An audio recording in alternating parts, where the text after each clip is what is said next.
విక్రమాదిత్య, శ్రీవాణి ఈ పేర్లకి పెద్ద పరిచయం అక్కర్లేదు. సీరియల్ నటులుగా మంచి గుర్తింపును సాధించారు. శ్రీవాణి ప్రస్తుతం శతమానం భవతి సీరియల్లో నటిస్తున్న విషయం తెలిసిందే. విక్రమాదిత్య శ్రీవాణి కూతురు రాజనందిని సోషల్ మీడియాలో చాలా యాక్టివ్గా ఉంటుంది. తండ్రితో తల్లితో కలిసి అలాగే ఇడిగా కూడా డ్యాన్సులు వేస్తూ ఆ డ్యాన్స్ వీడియోని తన సోషల్ మీడియా ద్వారా షేర్ చేస్తుంది. ఆ వీడియో ఇప్పుడు నెట్టింట్లో వైరల్ అవ్వటమే కాకుండా అందరినీ ఆకట్టుకుంటుంది. రీసెంట్గా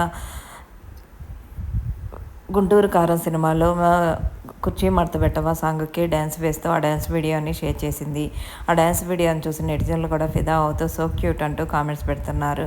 ప్రస్తుతం ఆ వీడియోకి సంబంధించిన కొన్ని క్యూట్ మూమెంట్స్ని ఈ వీడియోలో చూసేయండి. శ్రీవాణి శతమానం భవతి ద్వారా అలాగే శ్రీదేవి డ్రామా కంపెనీ ద్వారా కూడా ఈ కపుల్స్ మంచి క్రేజ్ సంపాదించారు. రాజనందిని అప్పుడప్పుడు షోల్లో కనిపిస్తూ అందరినీ ఆకట్టుకోవటమే కాకుండా సోషల్ మీడియాలో కూడా చాలా యాక్టివ్గా ఉంటుంది. లేటెస్ట్ అప్డేట్ కోసం ఛానల్ని సబ్స్క్రైబ్ చేసుకొని పక్కనే ఉన్న బెల్ ఐకాన్